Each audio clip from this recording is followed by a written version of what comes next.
गर्भात उमलते प्रगतीची भाषा। सल्ला हसरत शंका निरसन यात पुरे आशा। अभिमानाने घराघरातून अभिमानाने घराघरातून नाद गरजुने आता। जय महाराष्ट्र ही गाऊया गाथा। जय महाराष्ट्र ही गाऊया गाथा।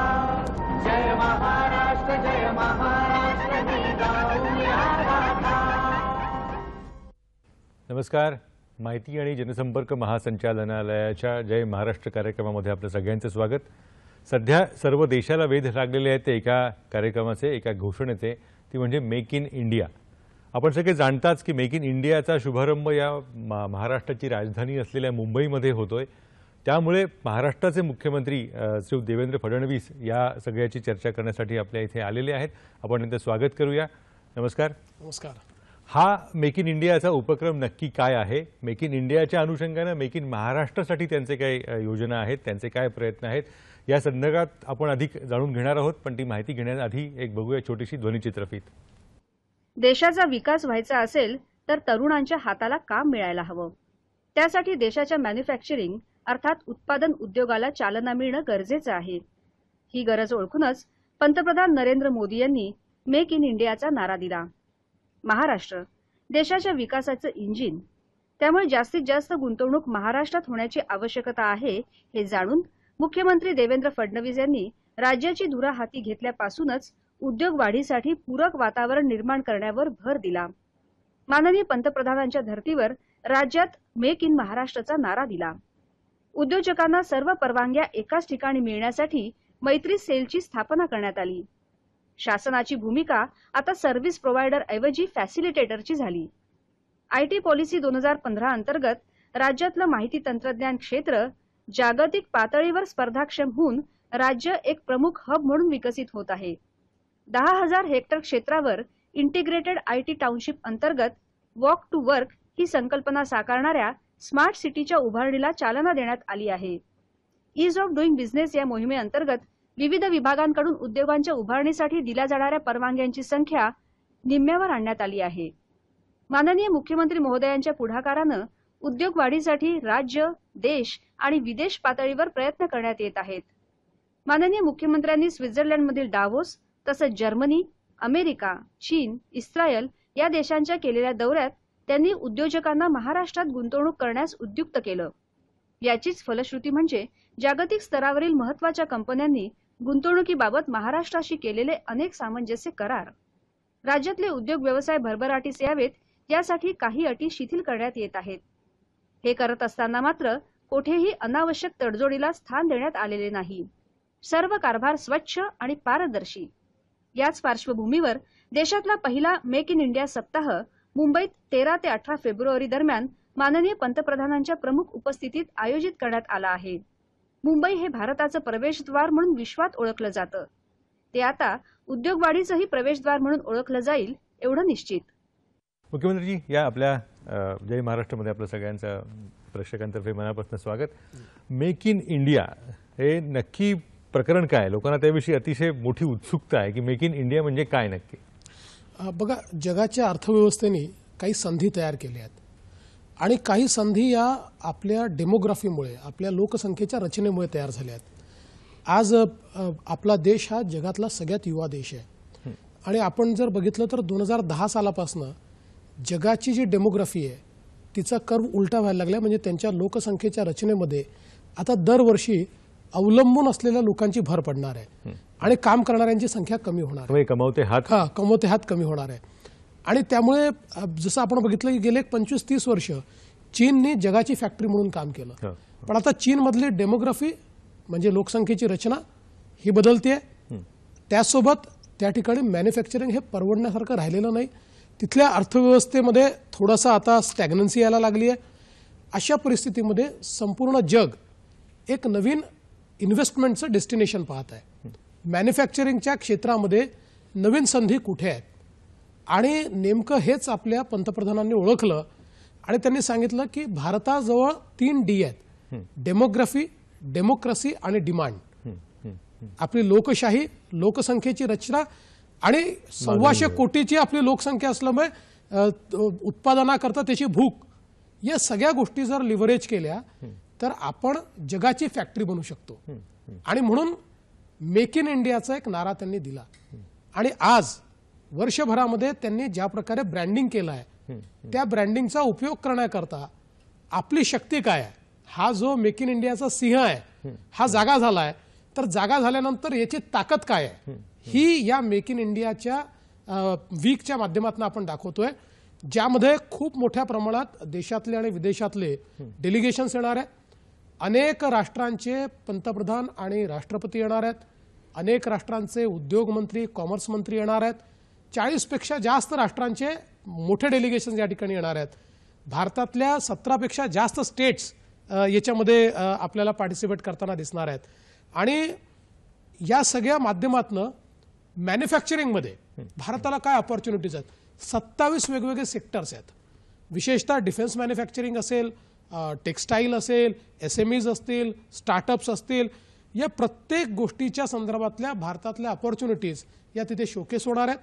त्यासोबत मग बिझनेस टू बिझनेस मीटिंग्स त्या ठिकाणी होतील, बिझनेस टू गव्हर्नमेंट मीटिंग होतील, गव्हर्नमेंट टू गव्हर्नमेंट मीटिंग्स होतील.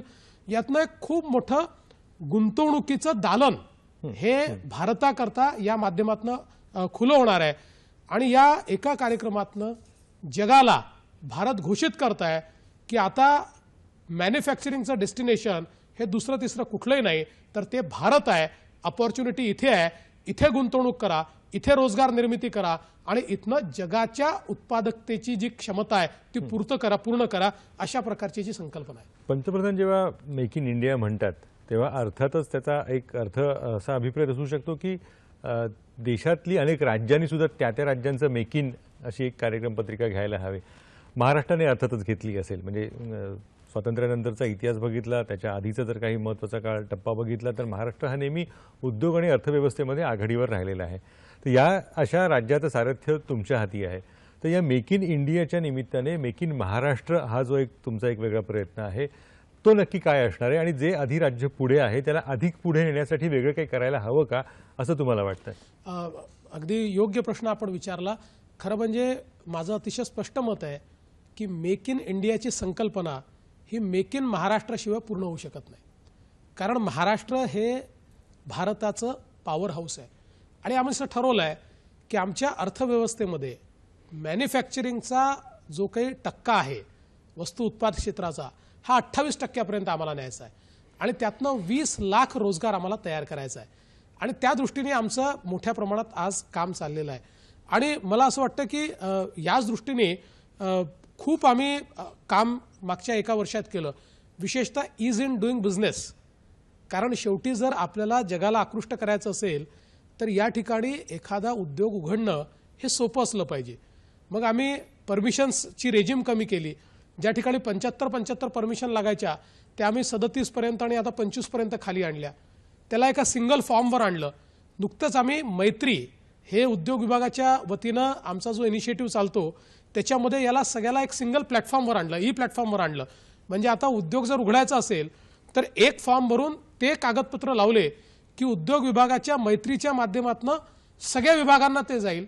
आपल्या इथे आपण राईट टू सर्व्हिस कायदा केला आहे, त्याच्या अंतर्गत या सेवा नोटिफाईड आहेत. त्यामुळे तेवढ्या दिवसात त्या प्रत्येकाला उद्योग विभागाला आपला होकार नकार हा कळवावा लागेल आणि त्याचं एकत्रीकरण करून बिझनेस सुरू करण्याकरता, मॅन्युफॅक्चरिंग सुरू करण्याकरता उद्योग विभाग परवानगी देईल. त्यामुळे परवानग्यांचं सुलभीकरण आपण केलं आहे. त्यासोबत आपल्याला माहिती आहे की महाराष्ट्रामध्ये असीमित अशा प्रकारची क्षमता आणि संधी आहे. आज ज्या प्रकारे युवा शक्ती आपल्याकडे आहे, ज्या प्रकारे शिक्षण क्षेत्रातल्या वेगवेगळ्या संस्था आपल्याकडे आहेत, ज्या प्रकारच्या स्किल्स आपल्याकडे आहेत, या प्रत्येक गोष्टीवर आधारित हे काम करण्याचं आम्ही ठरवलं आहे. आणि विशेषतः आपलं जे ॲग्री प्रोसेसिंगचं सेक्टर आहे, म्हणजे आमचा मेक इन इंडियामध्ये मेक इन महाराष्ट्रातला जो भर आहे, या 3 सेमिनार आम्ही महत्त्वाचे करतो आहोत. त्यातला एक सेमिनार हा सगळा टेक्स्टाईलवर आहे आणि टेक्स्टाईलच्या माध्यमातून महाराष्ट्रामध्ये कापसापासून फॅशनपर्यंत आपल्याला कसं पोचता येईल, व्हॅल्यू ॲडिशन करून शेतकऱ्याला अधिक आपल्याला कसा फायदा देता येईल, एक पॉलिसी जी आम्ही आणली त्याच्या संदर्भात एक सेमिनार या ठिकाणी होणार आहे. दुसरा सेमिनार स्टार्टअप्सच्या संदर्भात आपण करतोय महाराष्ट्राच्या.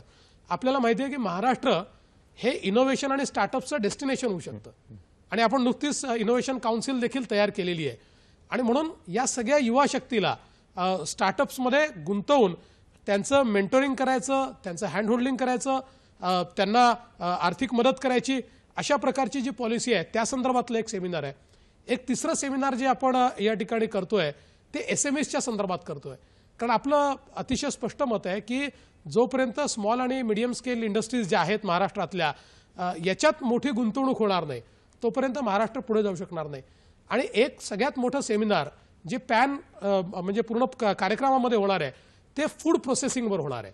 त्यामुळे फूड प्रोसेसिंग हा एक असं क्षेत्र आहे की ज्याच्या माध्यमातून आपण आपल्या इथल्या शेतकऱ्यांना देखील मोठ्या प्रमाणात त्या ठिकाणी त्यांच्या पिकाला किंमत तर देऊ शकतो, पण आज सगळ्यात जास्त रोजगाराची निर्मिती फूड प्रोसेसिंगमधून होऊ शकते. यासोबत डिफेन्स मॅन्युफॅक्चरिंग असेल, वेगवेगळ्या प्रकारच्या वस्तूंचं मॅन्युफॅक्चरिंग असेल, इलेक्ट्रॉनिक्स असेल, या सगळ्या गोष्टींवर याच्यामध्ये भर दिला जाणार आहे. आणि महाराष्ट्र हा फेवर्ड डेस्टिनेशन झाला पाहिजे. गेल्या काही वर्षांमध्ये काही राज्य आपल्या पुढे गेली पण ती आपल्या अकर्मण्यतेमुळे गेली. ते जास्त मोठे झाले याचं कारण आपण थोडे मागे आपण थोडे मागे आलो.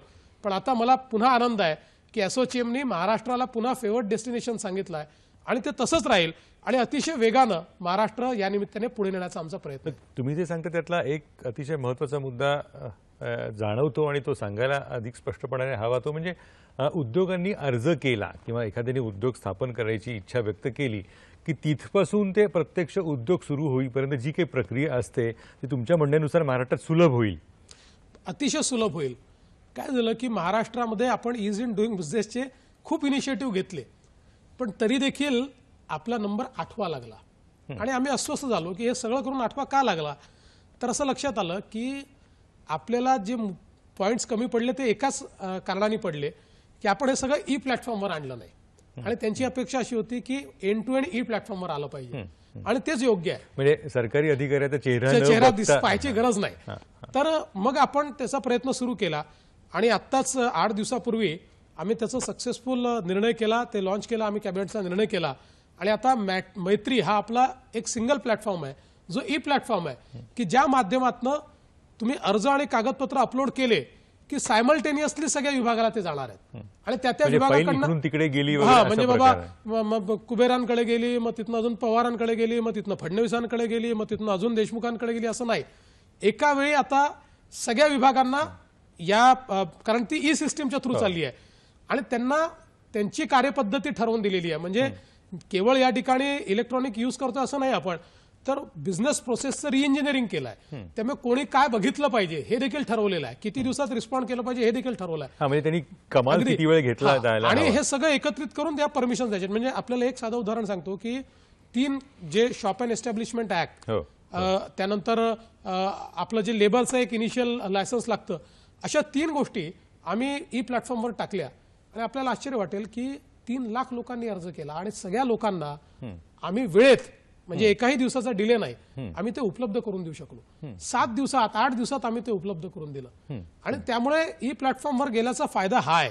आणि म्हणून आता ही सुलभता म्हणजे पूर्वी आमच्याकडे लोक यायचे तर आम्हाला गुजरातचं उदाहरण द्यायचे, ते असं म्हणायचे की साहेब कशाला आम्ही महाराष्ट्रात इन्व्हेस्टमेंट करावी, तुमच्या इथे केवळ आम्ही चक्रा खातो आणि प्रत्येक गोष्टीकरता मंत्रालयाकडे यावं लागतं. आता आम्ही प्रयत्न असा सुरू केलाय की मंत्रालयाचा तर चेहरा पाहायची आवश्यकताच नाही पण शासकीय कार्यालयाचाही चेहरा पाहायची आवश्यकता पडू नये. पण म्हणजे ही व्यवस्था म्हणून ऐकायला खूप छान वाटतं पण त्याच वेळेला सरकारी कर्मचाऱ्याला या उद्योगांचा चेहरा बघायची वेळ येणार नाही अशी पण व्यवस्था झालेली आहे का? मला असं वाटतं जवळपास तशीच व्यवस्था झाली आहे. आपल्याला माहिती आहे की आम्ही अनेक गोष्टी केल्या ज्यातला एक महत्त्वाचा निर्णय आमचा काय आहे, सेल्फ सर्टिफिकेशन. अनेक गोष्टी या आम्ही आता सेल्फ सर्टिफिकेशन मोडमध्ये आणल्यात. आम्ही उद्योजकावर विश्वास टाकतोय आणि त्याला सांगतोय की रँडमायझेशन ऑफ इन्स्पेक्शन म्हणजे लॉटरी पद्धतीनं आम्ही इन्स्पेक्शन करू. जो आमचा इन्स्पेक्टर असेल त्याला सकाळी लॉटरी निघेल आणि कळेल की या उद्योगात जायचं आहे. त्यावेळेस मात्र सेल्फ सर्टिफिकेशन जे केलंय ते खरं असलं पाहिजे. ते जर खोटं असेल तर कारवाई होईल. बरोबर. त्यामुळे याच्यातनं जो इन्स्पेक्टर राज होता की जायचं मग वसुली करायची हे सगळं आम्ही बंद केलंय. आणि मला असं वाटतं की हे बंद झाल्यामुळे उद्योगांना उद्योगामध्ये वेळ द्यायला जास्त लक्ष येईल. पूर्वी 8-8 प्रकारचे इन्स्पेक्टर जायचे आणि केवळ कॉम्प्लायन्स करण्यात त्याचा वेळ जायचा. आता हे सगळं आपण बंद करतोय. ही खूपच स्वागतार्ह घटना आहे. मला असं वाटतं की ते संभाव्य उद्योजक असतील त्यांना याचा मनापासून आनंद होईल. त्याच वेळेला make in India, make in Maharashtra यासारख्या घोषणांचा एक परिणाम असा होतो की लोकांना ते फक्त उद्योगाशी संबंधित आहे असं वाटतं. म्हणजे हे फक्त इंडस्ट्रीसाठी आहे, शेतीसाठी नाही आहे, किंवा कोणी फायनान्शियल सेक्टरमध्ये येऊ इच्छित असेल त्याच्यासाठी आपल्यासाठी इथे काही नाही आहे, फक्त बाबा उद्योगांचं आहे, असं काहीतरी चित्र आहे असं तुम्हाला वाटतं का याच्यामध्ये? गिरीशजी, आपण स्वतः तर अर्थव्यवस्थेतले जाणकार आहात आणि मुळामध्ये आज अर्थव्यवस्थेचे जे तिन्ही क्षेत्र आहेत हे एकमेकाला पूरक आहेत आणि यांना जर आपण वेगळं ठेवलं तर आपण विकासाकडे जाऊ शकत नाही. उदाहरणादाखल आपण शेती क्षेत्राचा विचार केला तर शेती क्षेत्रामध्ये जोपर्यंत आपण सप्लाय चेन उभी करत नाही आणि जोपर्यंत आपण प्रोसेसिंग करत नाही तोपर्यंत शेती क्षेत्र सुधरू शकत नाही. आणि मग ही सप्लाय चेन उभी करणं हे सेवा क्षेत्राचं काम आहे. त्याच्यामध्ये पुन्हा उद्योग क्षेत्राचा देखील सहभाग आहे. फूड प्रोसेसिंग हे उद्योग क्षेत्राचं आहे. त्यामुळे सेवा क्षेत्र आणि उद्योग क्षेत्र हे शेती अनुरूप जेव्हा आपण विकसित करू तेव्हा आपली शेती चांगली होईल. आणि म्हणून याच्यामध्ये अतिशय डेडिकेटेडली आपण सप्लाय चेन मॅनेजमेंट या संदर्भातला सेमिनार करतोय, फूड प्रोसेसिंगच्या संदर्भातला सेमिनार करतोय. आणि ही सगळी साखळी, कारण एक गोष्ट आपण लक्षात घ्या, कितीही प्रगती केली तरी मनुष्याला सकाळी आणि रात्री जेवल्याशिवाय काही चैन पडत नाही आणि ते प्रयोगशाळेत तयार होऊ शकत नाही, ते शेतीतच तयार होतं. पण त्यातनं आपण जर उत्तम व्यवस्था उभी केली तर अतिशय दर्जेदार अशा प्रकारचं अन्नपदार्थ त्याला मिळू शकतात आणि ते तयार करण्याकरता आमच्या शेतकऱ्याला उत्तम असं रिम्युनरेशन मिळू शकतं. आणि म्हणून या सगळ्या गोष्टी या एकमेकाशी अनुपूरक अशा गोष्टी आहेत. आणि म्हणून या ठिकाणी मला अगदी स्पष्ट सांगायचं आहे की मेक इन इंडियाचा जो फोकस आहे हा केवळ इंडस्ट्री नाही आहे, तर तो सेवा क्षेत्रामध्येही आहे, तो ॲग्री क्षेत्रामध्येही आहे. ॲग्रिकल्चरवर खूप मोठ्या प्रमाणात, आणि आता तर जगाने ॲग्रिकल्चरमध्ये इन्व्हेस्टमेंट हे एक अत्यंत महत्त्वाचं इन्व्हेस्टमेंट मानलंय. लोकांच्या लक्षात आलंय की या क्षेत्रामध्ये खूप मोठ्या संधी आहेत, इथे इन्व्हेस्टमेंट केली जाऊ शकते. आता उदाहरणादाखल याच्यामध्ये 2 महत्त्वाचे करार आम्ही करतो. एक करार आम्ही कोका कोला सोबत करतोय की ज्याच्यामध्ये विदर्भामध्ये संत्रा प्रक्रिया केंद्र ते उघडतील आणि संत्र्याचं ज्युसिंग करून त्याचं ब्रँडिंग कोका कोला महाराष्ट्र सरकार सोबत करेल.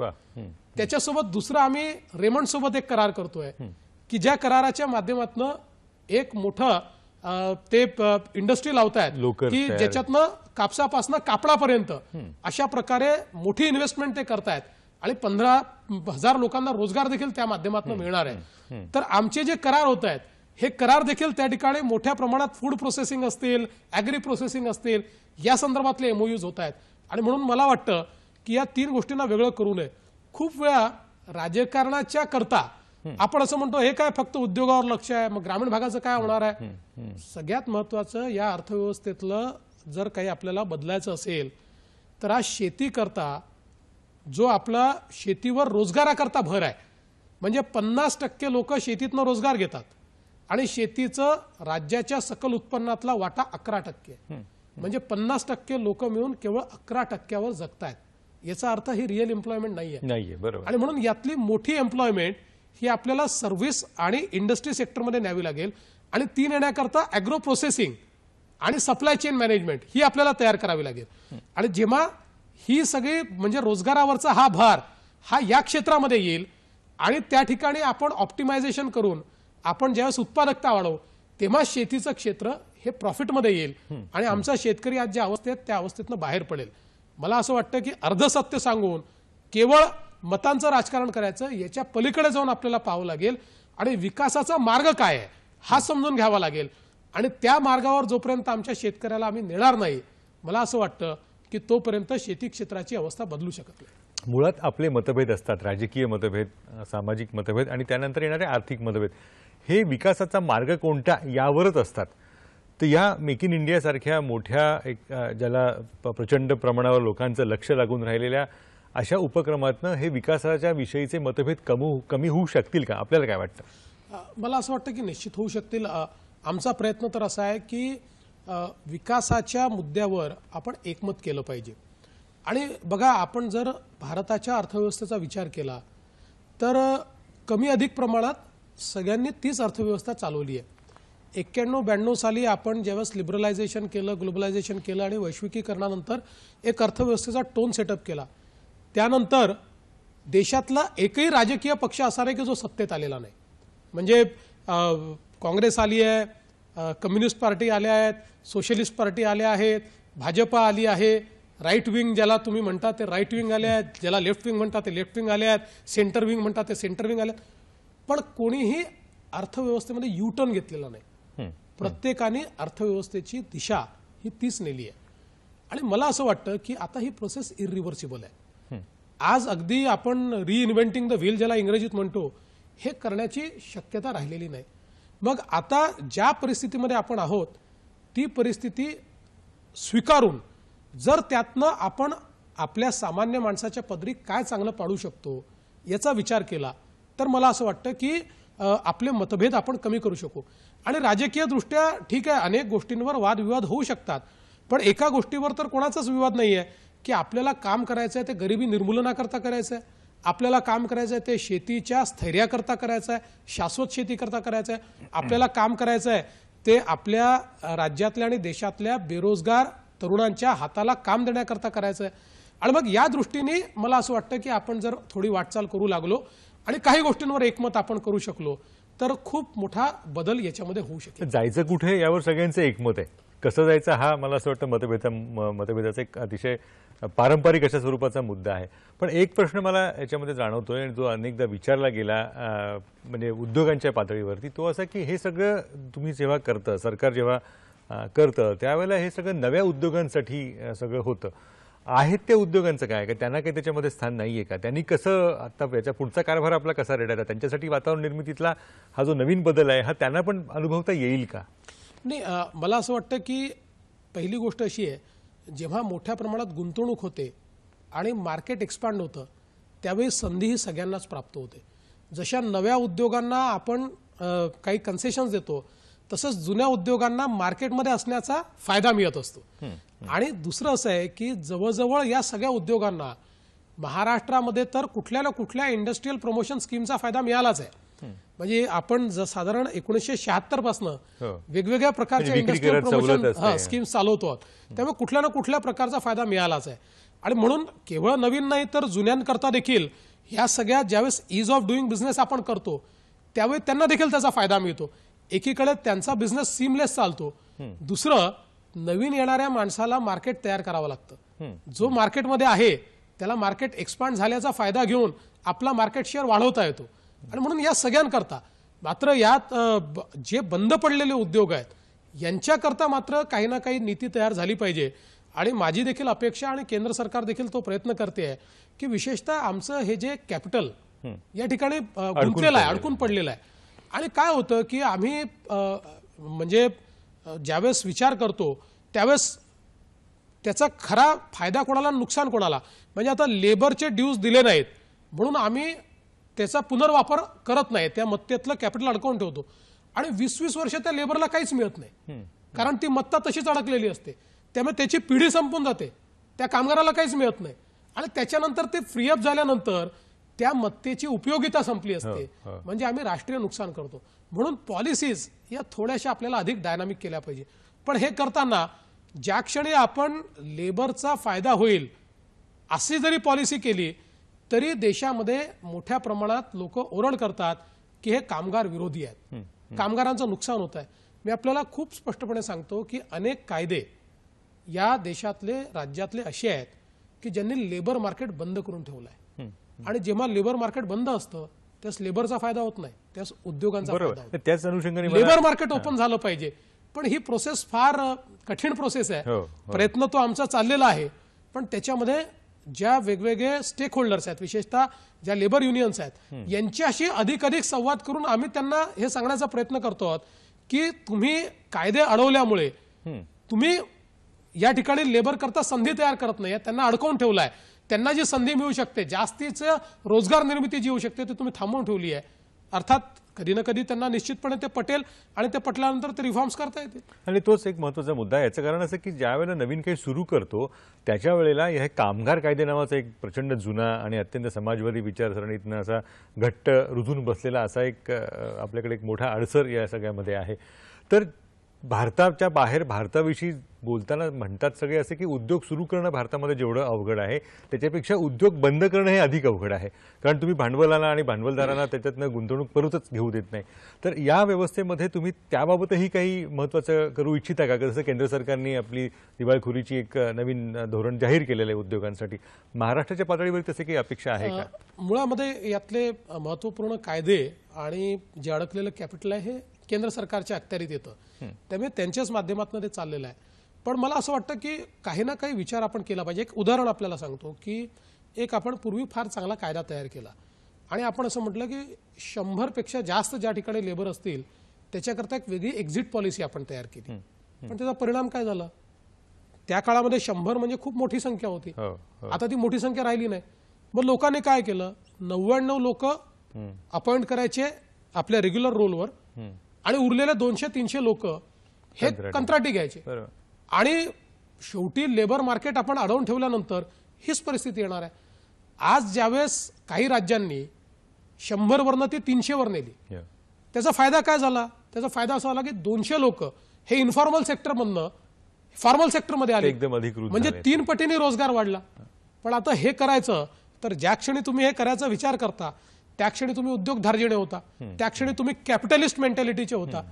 कुठेतरी राज्यामध्ये हा डिबेट देखील केला पाहिजे की कामगार कायदे कामगारांच्या फायद्याचे असले पाहिजे. आज कामगार कायदे कामगारांच्या फायद्याचे नाही तर रिस्ट्रिक्टिव्ह आहेत. कामगार नेत्यांच्या फायद्याचे कामगार नेत्यांच्या फायद्याचे जास्ती आहेत. पण याच संदर्भामध्ये तुमच्याच पक्षाच्या वसुंधरा राजे यांनी बरीच मोठी उडी घेतली. मला असं वाटतं की आपणही तसा काही विचार करताय कामगार कायद्याच्या सुधारणा संदर्भात? नाही, काही विचार आमचा चाललाय, पण आम्ही कन्सल्टेशनची प्रोसेस वापरली आहे. त्यामुळे आम्ही वेगवेगळ्या लोकांशी त्या संदर्भात कन्सल्टेशन करतोय, त्यांना आम्ही सांगतोय. खरं म्हणजे आता ज्या संख्येच्या संदर्भात मी सांगितलं, मागच्या सरकारच्या काळामध्येच सरकारने त्याचा निर्णय केला होता, केंद्र सरकारकडनं त्याची मान्यताही आलेली आहे. पण त्या सरकारने काही त्या संदर्भातला कायदा तयार केला नाही. मान्यता आल्यानंतरही तो तसाच राहिलाय. आता आम्ही त्या संदर्भातलं बोलणं सुरू केलं आहे आणि मला असं वाटतं की सगळ्यांना ऑन बोर्ड घेऊन सगळ्यांना कन्व्हिन्स करून आम्ही कायद्यात बदल करू. ही एक अतिशय महत्त्वाची अशा पद्धतीची तुम्ही माहिती दिलीत. त्याचबरोबर दुसरा एक मुद्दा असा जेव्हा येतो ना की आपल्याकडे समाजमन हे नेहमी लोकप्रियतेच्या मागे लागतं. म्हणजे कामगारांच्या बाजूने बोलणं म्हणजे लोकप्रिय, तसंच मुंबई पुण्याच्या विरुद्ध बोलणं म्हणजे लोकप्रिय असं एक मानलं जातं. आणि make in India, make in Maharashtra अशा जेव्हा घोषणा होतात तेव्हा सर्वसाधारणपणे प्रचार असा केला जातो की याचा फायदा फक्त मुंबई पुण्याला आहे. तर उर्वरित महाराष्ट्रासाठी याच्यामध्ये काही आहे का? तुमची काय योजना त्याच्या बाबतीत? नाही, बघा, मुंबई पुण्याला एक महत्त्वाचं ॲडव्हान्टेज आहे, ते म्हणजे मुंबईच्या पोर्टचं.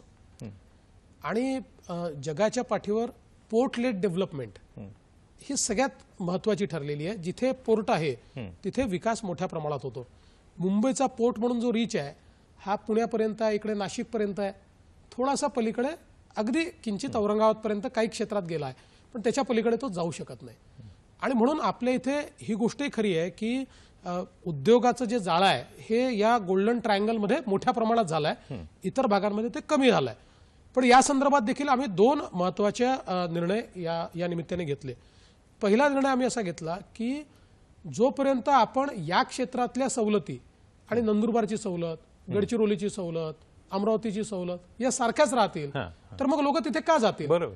आणि म्हणून परवा आम्ही कॅबिनेटमध्ये अतिशय महत्त्वाचा निर्णय घेतला आणि आम्ही आमच्या ज्या सवलती आहेत, अधिकच्या सवलती आहेत, ग्रॉस वॅटचा परतावा, आता आम्ही त्यात निर्णय घेतला की महाराष्ट्रामध्ये ग्रॉस वॅटचा वर परतावा हा विदर्भ, मराठवाडा, उत्तर महाराष्ट्रामध्ये धुळे आणि नंदुरबार, कोकणामध्ये रत्नागिरी आणि सिंधुदुर्ग इथेच मिळेल.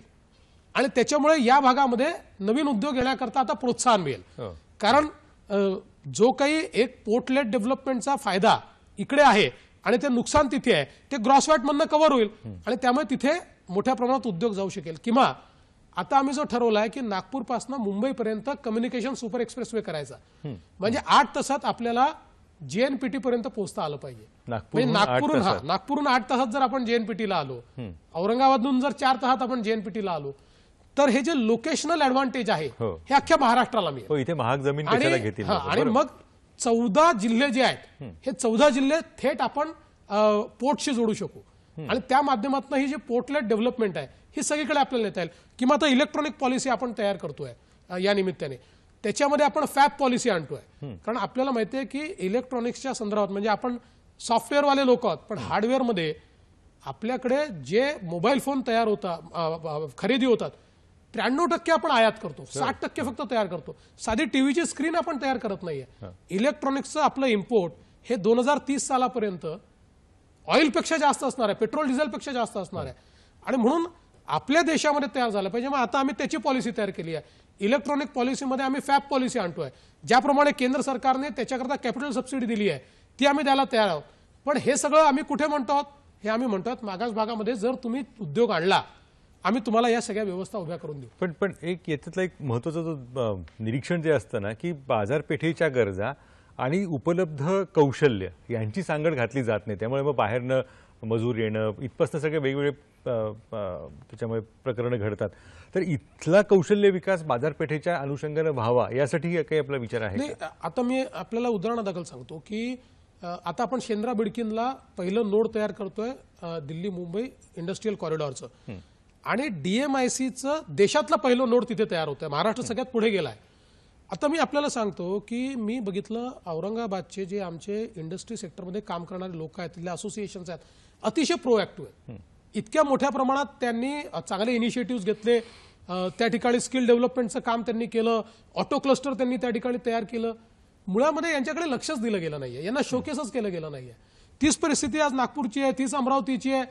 त्यामुळे जोपर्यंत यांना आपण अधिक शोकेस करणार नाही आणि म्हणून आता आम्ही प्रयत्न काय चालू केला आहे की डिफेन्स मॅन्युफॅक्चरिंग कुठे झालं पाहिजे तर ते झालं पाहिजे बुटीबोरीला झालं पाहिजे. ते डिफेन्स मॅन्युफॅक्चरिंग मिहानमध्ये झालं पाहिजे कारण त्याला एक्सपोर्टचं मार्केट आहे. किंवा SMEचं क्लस्टर किंवा इकोसिस्टम कुठे तयार झाली पाहिजे ती शेंद्रा बिडकीनला तयार झाली पाहिजे कारण त्या माध्यमातून मोठ्या प्रमाणात उद्योग येऊ शकणार आहे. टेक्सटाईल कुठे झाल्या पाहिजे तर 11 ज्या ठिकाणी कॉटन तयार होतं अशा जिल्ह्यांमध्ये टेक्सटाईल उभं राहायला पाहिजे. आणि म्हणून जोपर्यंत आपण यांना शोकेस यांना संधी देणार नाही आणि स्किल डेव्हलपमेंट जे आहे ते निश्चित आपलं म्हणणं योग्य आहे. पण आज जर आपण विचार केला अगदी साधं मी आपल्याला सांगतो की नागपूरचा विचार केला तर 60 इंजिनिअरिंग कॉलेज नागपूरमध्ये. आज औरंगाबाद सारख्या ठिकाणी इतक्या मोठ्या प्रमाणात स्किल मॅनपॉवर आहे. औरंगाबादच्या इंडस्ट्रियल इस्टेटमध्ये जर आपण गेलात आणि तिथल्या उद्योजकांशी आपण जर चर्चा केली म्हणजे मी औरंगाबादचे उद्योजक माझ्यासोबत अमेरिकेला आले होते आणि इतकं सुंदर त्यांनी त्या ठिकाणी औरंगाबादचं मार्केटिंग केलं आणि अमेरिकेतल्या लोकांनाही आश्चर्य वाटलं की एवढ्या गोष्टी मराठवाड्यामध्ये उपलब्ध आहेत. आणि म्हणून मला असं वाटतं की शेवटी ही संधी ही दिली गेली पाहिजे. म्हणजे यात काही मुंबई किंवा पुण्याच्या विरुद्ध कोणीच नाही. मुंबई आणि पुण्यामध्ये जो विकास झाला त्याचा आपल्याला अभिमानच आहे आणि तो उत्तम आहे. पण आता मुंबई आणि पुणे विकायची आवश्यकता नाही आहे. दॅट इज ऑलरेडी मार्केटेड आणि पूर्ण आता रेस्ट ऑफ महाराष्ट्र आपल्याला मार्केट करण्याची आवश्यकता आहे.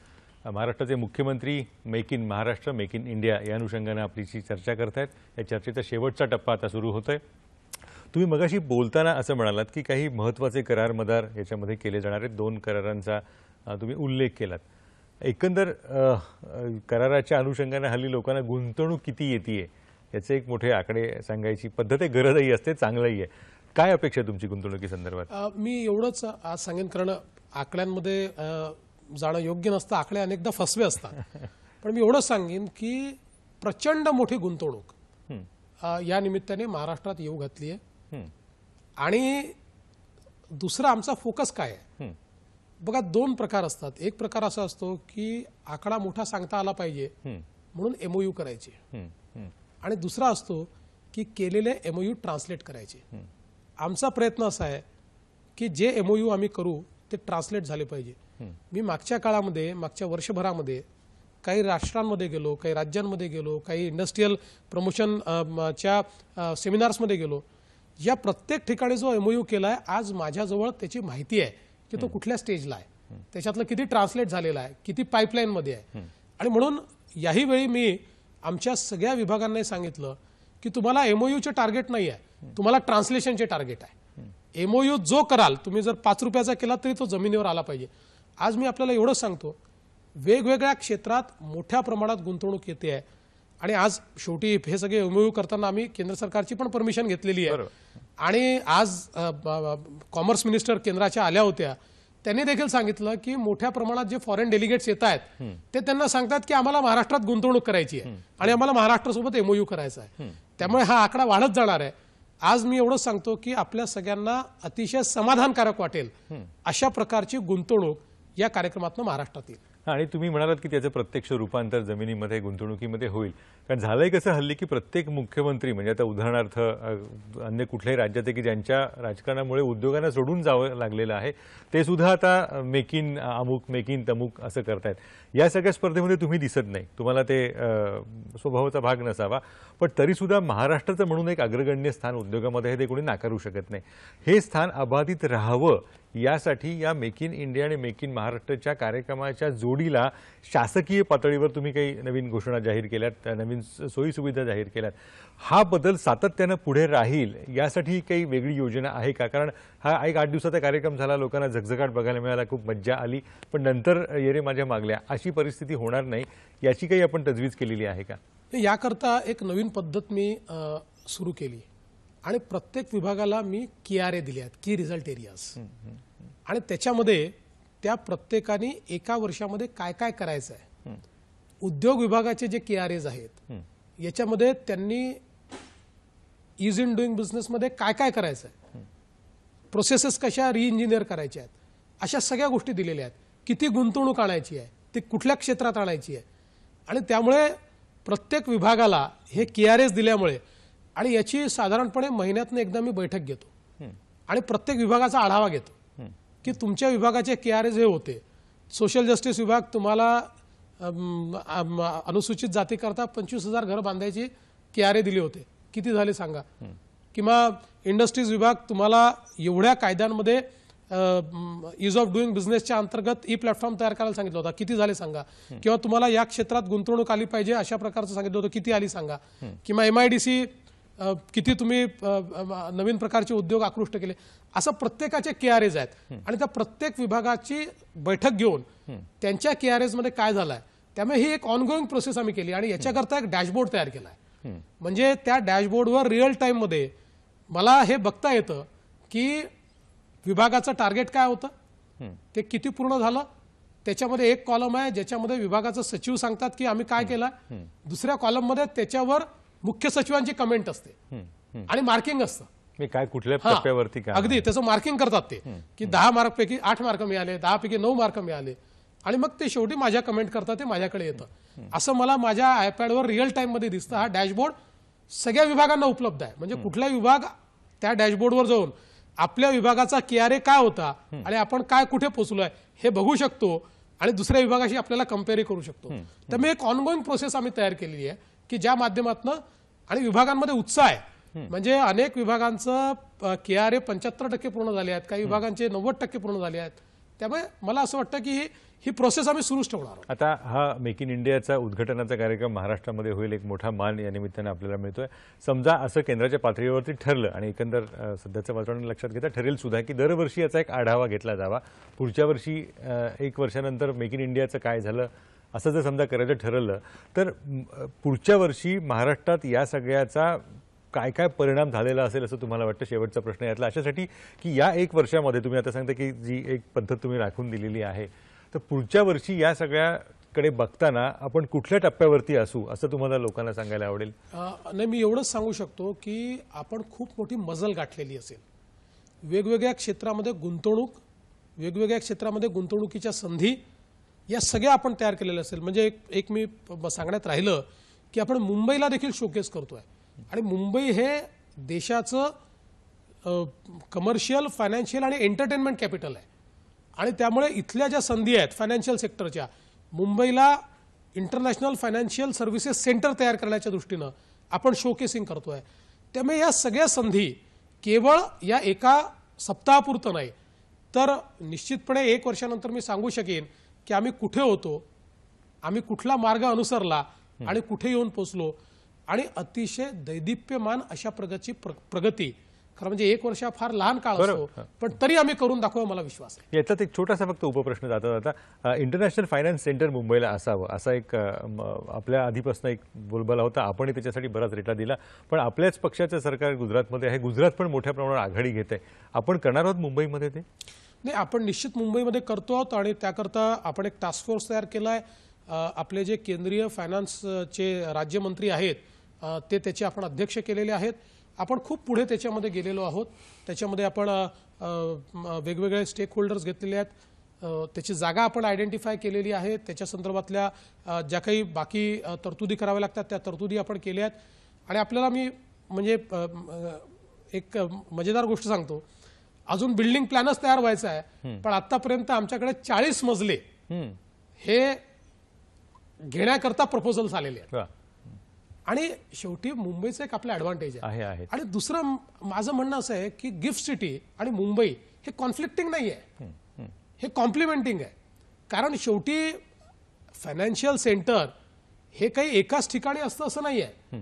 त्यातल्या काही ऍक्टिव्हिटीज या कोर ऍक्टिव्हिटीज असतात ज्या मुंबईशिवाय इतरत्र होऊ शकतात असं माझं मत नाही. अनेक बँकांची मुख्यालय मुंबईमध्ये, त्यामुळे त्या मुंबईतच होऊ शकतात, काही इतरत्र होऊ शकतात. त्यामुळे हब अँड स्पोक मॉडेल ज्याला आपण म्हणतो त्याप्रमाणे केवळ गिफ्ट सिटी नाही, अजून इतर राज्य देखील त्याचा फायदा घेऊ शकतात. आणि यातनं मुंबईलाही फायदा आहे, महाराष्ट्रालाही फायदा आहे. कारण जेवढं फायनान्शियल सेक्टर एक्सपांड होईल तेवढं शेवटी त्याचा हब तर मुंबई होणार आहे, केंद्र मुंबई आहे. त्यामुळे मुंबईला त्याचा फायदा होईल, महाराष्ट्राला फायदा होईल आणि वेगवेगळ्या राज्यांना फायदा होईल. म्हणून मला असं वाटतं की खरं म्हणजे आपल्याला मी सांगतो, शेवटी गिफ्ट सिटी का तयार होऊ शकलो, आपल्याला जेव्हा संधी होती महाराष्ट्राने लक्षच दिलं नाही. आतापर्यंत आपलं फायनान्शियल सेंटर उभं राहिलं असतं.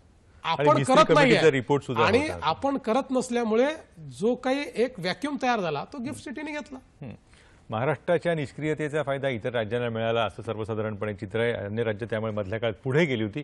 पण हा सगळा जो एक टप्पा आहे तो भरून काढून महाराष्ट्राला पुन्हा एकदा दैदीप्यमान भविष्याकडे न्यावं असा या सगळ्या उपक्रमाचा प्रयत्न आहे. मुख्यमंत्री देवेंद्र फडणवीस यांनी या सगळ्याविषयी काय वाटतं आणि ते स्वतः काय करू इच्छितात हे सगळं आपल्याला समोर सादर केलं. पुढच्या वर्षानंतर महाराष्ट्राची परिस्थिती काय असेल याच्याविषयी पण ते ठाम आहेत. मला असं वाटतं की आपण एक वर्ष नक्कीच यासाठी द्यायला हवं आणि make in India, make in Maharashtra याच्या पाठोपाठ हा जो काही बदल होणार आहे त्याचं स्वागत करायला हवं. पुन्हा एकदा आपल्या सगळ्यांचे मनापासून धन्यवाद, आभारी. थँक्यू, आभार.